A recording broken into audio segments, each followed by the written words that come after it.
Assalamualaikum warahmatullahi wabarakatuh. Bismillahirrahmanirrahim. Alhamdulillahirrahmanirrahim. Wabihi nasta'in wa ala umuri dunya waddin. Yang terhormat pada Bapak Farid Hasan, SDIM, dosen pengampu mata kuliah Tafsir Sains. Pada kesempatan kali ini saya dan teman-teman akan menjelaskan sedikit terkait keistimewaan dataran tinggi perspektif Al-Quran Surat Al-Baqarah ayat 265 dan implikasi dalam sains. Oke, sebelumnya sedikit membahas terkait kenapa kami membahas terkait hal ini. Pertama, terkait perkembangan teknologi dan ilmu pengetahuan, apalagi di zaman ini, di banyaknya ilmu teknologi, kemajuan iptek sangat berkembang. Lah, hal perkembangan itu tidak lepas dari Al-Quran. Banyak ilmu pengetahuan, baik dari pengetahuan alam, pengetahuan sosial, politik, dan lainnya, yang di situ memang sudah dijelaskan dalam Al-Quran. Oke, kami sedikit akan mengulas terkait tema yang mungkin sangat menarik dan perlu kita bahas juga, bahwasanya terkait keistimewaan dataran tinggi menurut perspektif Al-Quran Surat Al-Baqarah ayat 265 dan implikasi di dalamnya. Perlu kita ketahui bahwasanya dataran tinggi itu berbeda dengan tanah-tanah di dataran rendah yang lainnya, apalagi di dataran rendah yang sangat gersang, yang jarang terkena air hujan, seperti di gurun dan di manapun selain di dataran tinggi itu sendiri. Di dataran tinggi mempunyai banyak manfaat-manfaat dan itu sangat mendukung adanya ekosistem makhluk hidup, entah itu manfaat bagi tumbuhan dan manusia dan juga hewan juga. Dataran tinggi mempunyai sifat produktivitas yang lebih baik daripada di dataran rendah, karena di dataran tinggi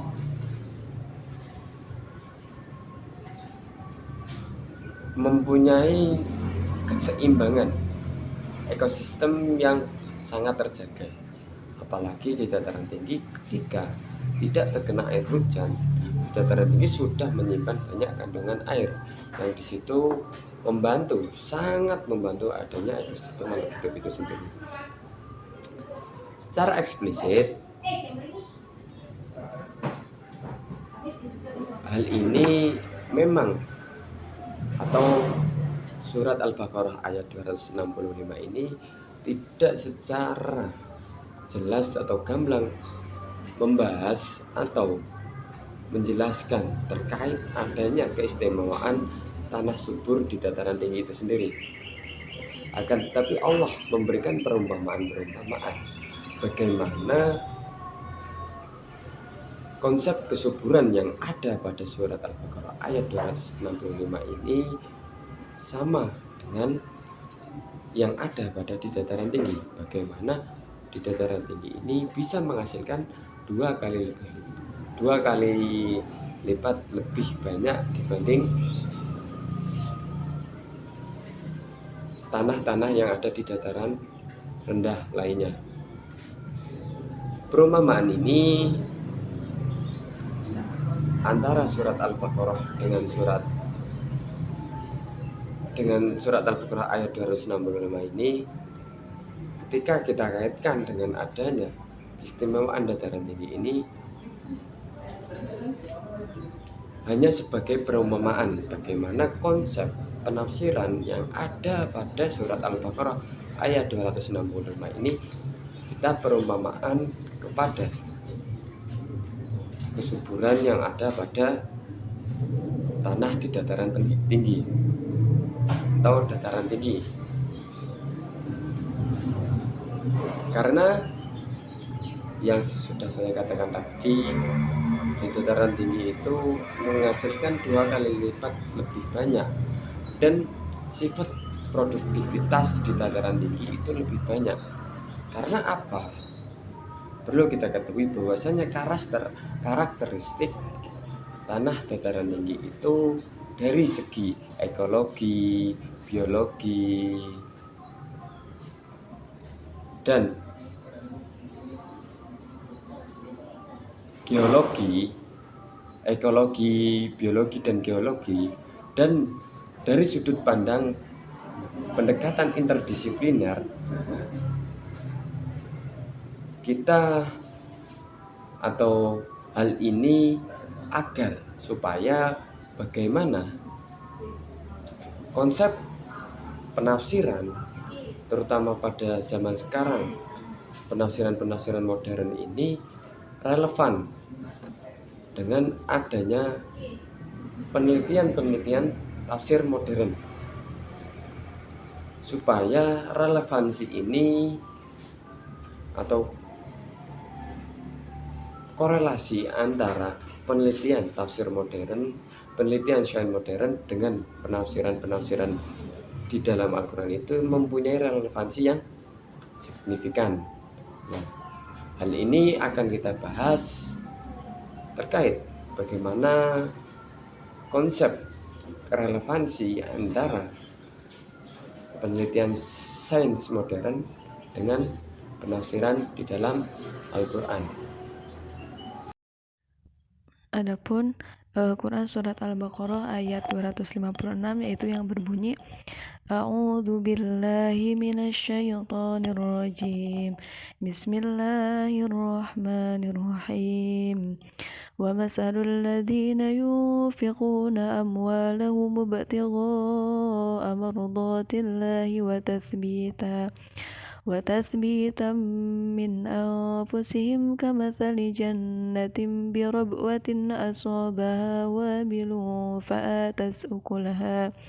فآتت أكلها ضعفين فإن لم يصبها وابل فطل والله بما تعملون بصير صدق الله العظيم.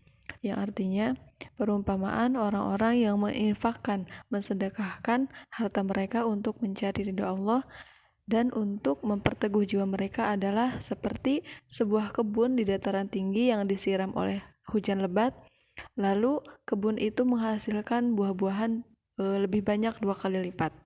Nah, jika hujan lebat tidak menyiraminya, hujan gerimis pun memadai.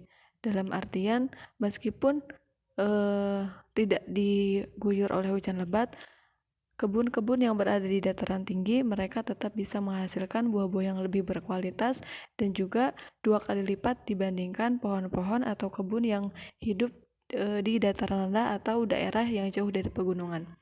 Wallahu bima ta'maluna basir. Allah Maha melihat apa yang kamu kerjakan.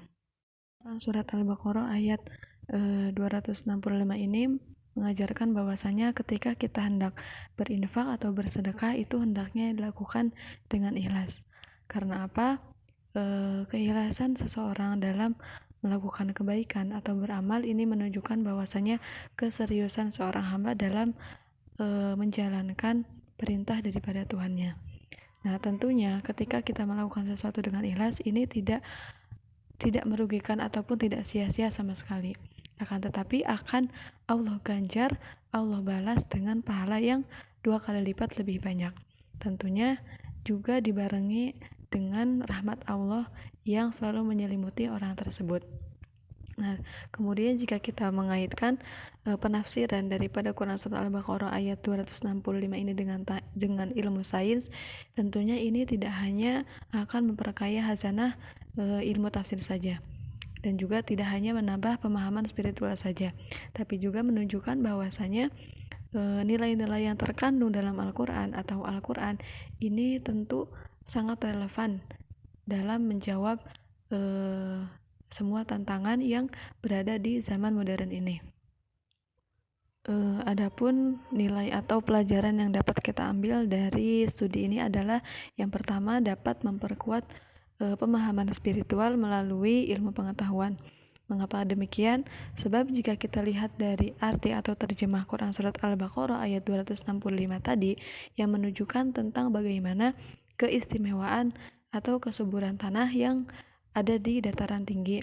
Tentunya ini dapat menambah keimanan dan juga sekaligus menginspirasi bagi kita khususnya masyarakat muslim untuk selalu beramal dengan ikhlas dan tulus tanpa mengharapkan validasi atau pengakuan dari orang lain dengan landasan niat karena Allah dan juga hanya mengharapkan ridho daripada Allah Subhanahu wa taala.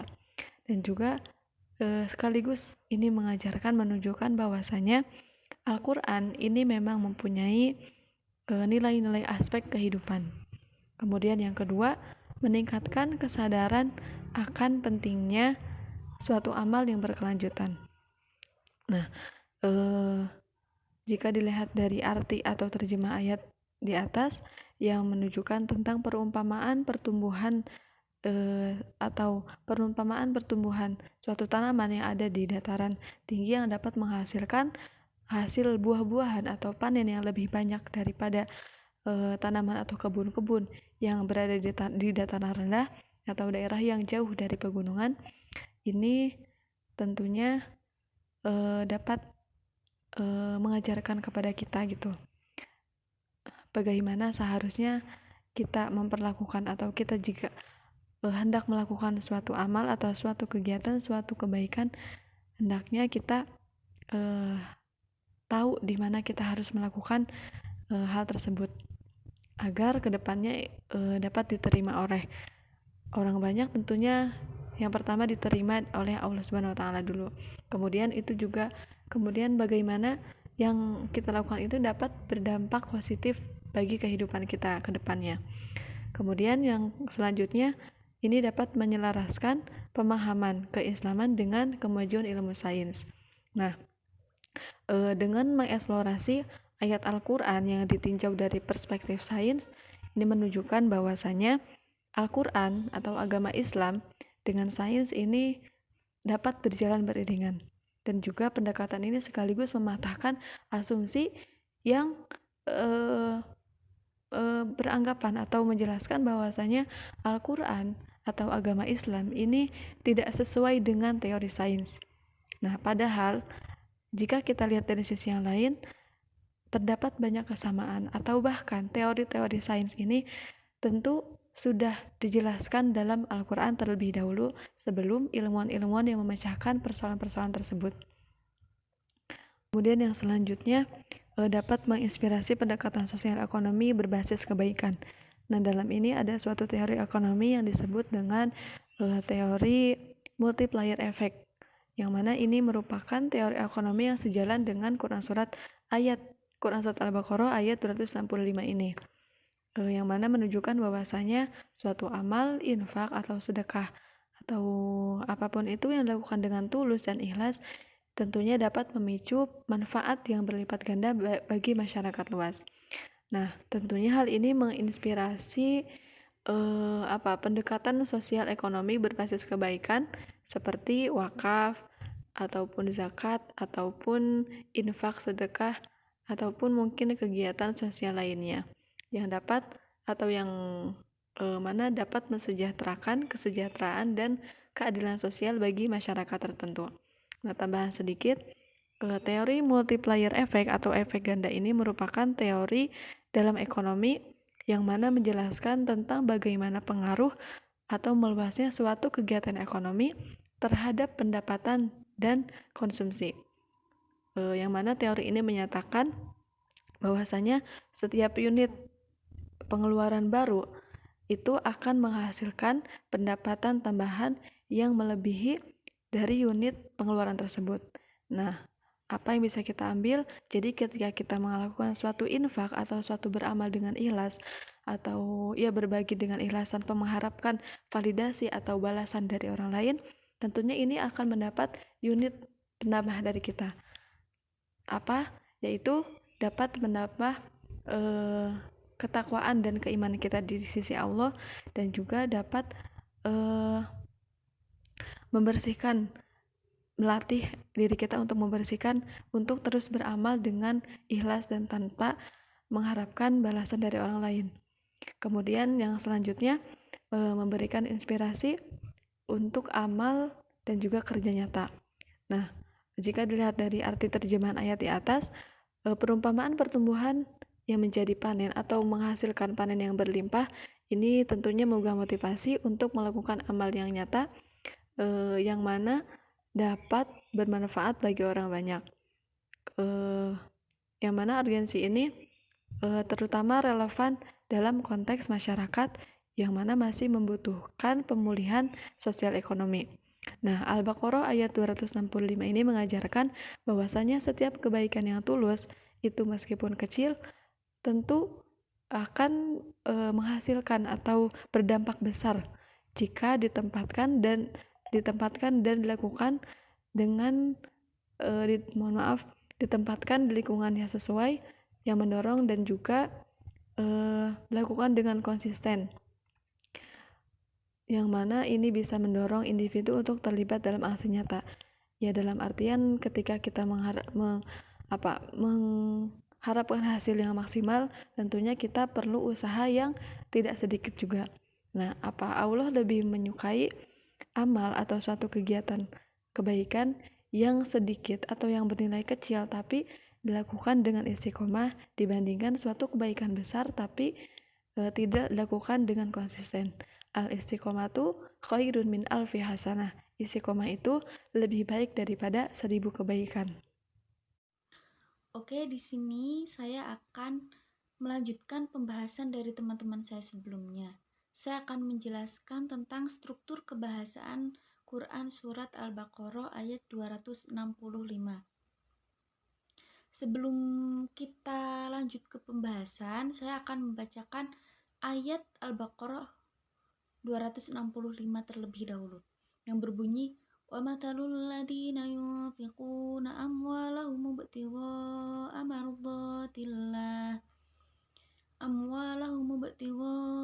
مرضات الله وتثبيتا من أنفسهم كمثل جنة بربوة أصابها وابل فآتت أكلها ضعفين فإن لم يصبها وابل فطل والله بما تعملون بصير.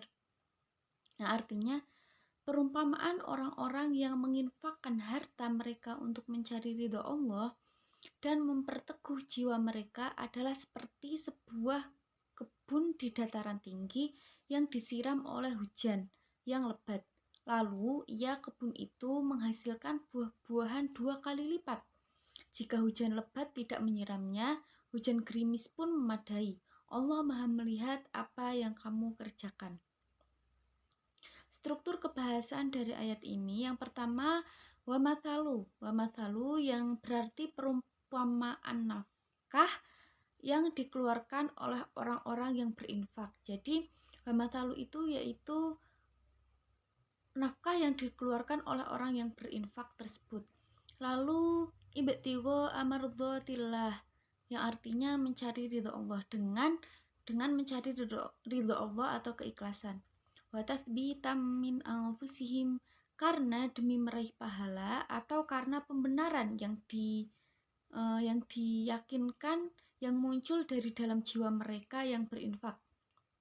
Jadi mencari ridho Allah itu mereka benar-benar dari hati dan keikhlasan mereka yang muncul dari jiwa orang-orang yang berinfak tersebut. Huruf min di sini adalah min ibtidaiyah. Jadi artinya yang muncul atau bermula dari dalam jiwa mereka atau pengokohan diri mereka dalam tingkatan iman dan takwa.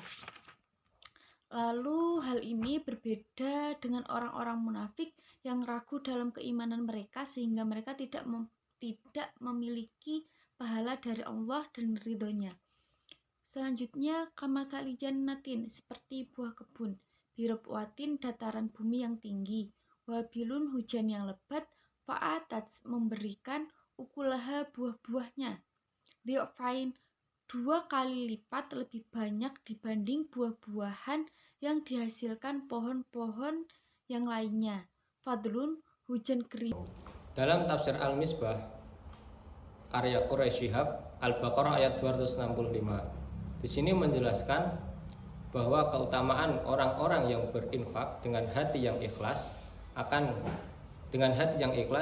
untuk mencari keridhaan Allah Subhanahu wa taala. Itu diumpamakan seperti kebun yang berada di dataran tinggi. Dia akan selalu subur walaupun hanya dengan hujan gerimis yang menyiramnya. Itu menunjukkan bahwa ketika kita beramal baik dengan hati yang ikhlas akan selalu berkembang dan berbuah dalam kondisi apapun, dimanapun. Lalu dalam tafsir Kemenak, yaitu tujuan utama dalam kata mardotilah. Di sini kata mardotilah ini dalam tafsir Al-Biqai menunjukkan kata yang berulang, yaitu keridhaan Allah yang selalu berulang-ulang dan ataupun dilipat gandakan. Lalu yang kedua tujuannya yaitu dalam kalimah tasbitam min anfusihim. Di sini memiliki arti keteguhan hati. Jadi infak yang mereka berikan itu dengan infak yang mereka berikan itu dengan keteguhan hati. Jadi ketika kita sudah berinfak dengan keteguhan hati, kita akan memperoleh kelapangan dada dan kesabaran untuk menjalankan kewajiban-kewajiban agama. Dan yang terakhir ditutup dengan kalimah wallahu bima ta'maluna basyir, yang artinya Allah melihat apa yang kita kerjakan. Jadi Allah itu melihat kebaikan-kebaikan kita yang kita kerjakan, seperti berinfak dengan hati yang ikhlas. Jadi yang dapat kita pelajari dalam dua tafsir ini yaitu ketika kita ikhlas, ketika kita berinfak dengan ikhlas, beramal baik, maka kita akan mendapatkan balasan yang besar dari Allah Subhanahu wa taala. Pembahasan selanjutnya adalah mengenai implikasi Al-Baqarah 265 dalam perspektif sains. Ternyata jauh sebelum para pakar sains mengungkap bahwa daerah dataran tinggi adalah daerah yang memiliki kesuburan tanah yang cukup baik, lebih dulu Al-Quran telah menyatakan dalam surat Al-Baqarah ayat 265. Sebagaimana penjelasan rekan saya tentang penafsiran Quraisy Shihab dan tafsir Kemenak dalam slide sebelumnya. Dalam tafsirannya, Quraisy Shihab menjelaskan bahwasanya seseorang yang menafkahkan hartanya di jalan Allah bagaikan kebun yang lebat tumbuh di dataran tinggi, di mana kebun tersebut akan tumbuh dengan subur atas curahan air hujan langsung dari langit tanpa terhalang suatu apapun. Dan curahan air hujan ini nanti akan diserap baik oleh tanah yang ada di dataran tinggi tersebut. Lalu, apa sih jenis tanah yang ada di dataran tinggi tersebut sehingga tanah ini terkenal dengan kesuburannya dan dapat menyimpan serta menampung curahan air hujan dengan baik? Nah, tanah yang ada di dataran tinggi ini namanya adalah tanah andosol. Sebenarnya, tanah andosol ini juga terdapat di dataran rendah dan dataran sedang. Namun, persebarannya yang lebih luas terdapat di dataran tinggi, yaitu mencapai 70 hingga 80%. Kemudian, bagaimana kriteria tanah andosol tersebut? Yaitu, yang pertama, tanah andosol ini adalah tanah yang berasal dari material gunung berapi.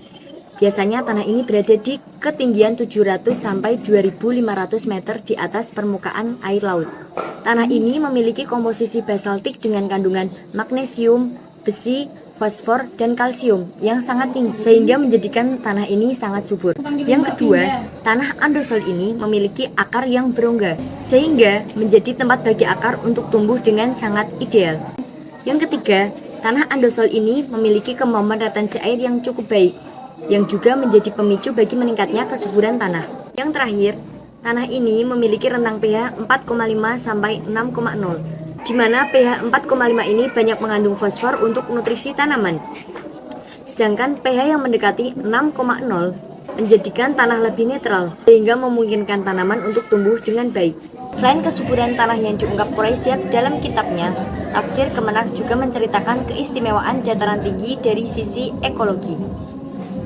Nah, dari sisi ekologi ini, apa sih yang akan dibahas oleh tafsir Kemenak? Yaitu fenomena unik yang tidak terjadi di selain dataran tinggi tersebut. Nama fenomena ini adalah cloud forest. Cloud forest adalah jenis hutan tropis atau subtropis yang berada di dataran tinggi. Apa sih keistimewaan cloud forest ini? Jadi, walaupun awan atau kabut mengurangi jumlah cahaya yang masuk ke dalam daerah cloud forest, justru hal ini dapat meningkatkan presipitasi menjadi lebih baik, karena awan dan kabut dapat menjadikan kelembapan dan curah hujan menjadi lebih tinggi. Total curah hujan yang terkumpul melalui penyaringan awan akan mengakibatkan air tanah menjadi meningkat, sehingga hutan awan ini bisa menjadi pabrik air virtual. Atau dengan kata lain, dapat dikatakan bahwa hutan kabut ini menjadi sumber daya air bagi ekosistem di sekitarnya. Demikian perspektif sains mengimplikasikan Al-Baqarah 265 mengenai keistimewaan dataran tinggi. Dari perspektif Al-Quran dan sains mengenai Al-Baqarah 265, dapat diambil kesimpulan bahwa sedekah demi menggapai ridha Allah diumpamakan sebagai kebun yang tumbuh di dataran tinggi adalah sebuah perumpamaan yang sangat menakjubkan, di mana dalam hal itu berarti Allah Subhanahu wa Ta'ala menganggap dataran tinggi sebagai sebuah tempat yang sangat istimewa. Sedekah yang tulus karena Allah, meskipun terlihat kecil di mata dunia, akan tetap mendapatkan hasil yang berlipat ganda dan melimpah ruah keberkahannya. Bagai tanah yang subur dan istimewa di dataran tinggi. Sekian presentasi dari kami mengenai keistimewaan dataran tinggi perspektif Al-Baqarah 265 dan implikasinya dalam ilmu sains. Semoga pengetahuan yang kami sampaikan dapat memberikan kontribusi kepada kita semua untuk lebih menghargai karunia alam yang diberikan Tuhan kepada kita semua. Demikian, wassalamualaikum warahmatullahi wabarakatuh.